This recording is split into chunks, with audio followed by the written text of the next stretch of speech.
హైదరాబాద్లో ల్యాండ్ తీసుకుందామని చూస్తుంటే మాకు ఒక ఫేస్బుక్ ద్వారా కలిసిన తర్వాత వీళ్ళతో మాట్లాడాము. మాకు చాలా నమ్మకం కలిగింది.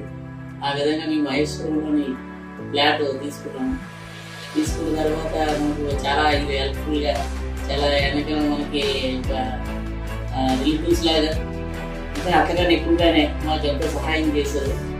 దానివల్ల మేము ఈ ఫ్లాట్ తీసుకున్నందుకు చాలా సంతోషంగా కూడా చాలా ఫీల్ అవుతున్నాము. ఇట్లాగే మా ఇంట్లో ఈ రిలేషన్ ఇట్లాగే మంచిగా కొనసాగించాలని, తర్వాత మీ ఫ్యూచర్లో కూడా కొంచెం ఫ్లాట్ లేనా మీరు మాకు అందించగలరని, సహకారం అందిస్తారని అనుకుంటూ సంతోషంగా మేము చాలా ఫీల్ అవుతున్నాం.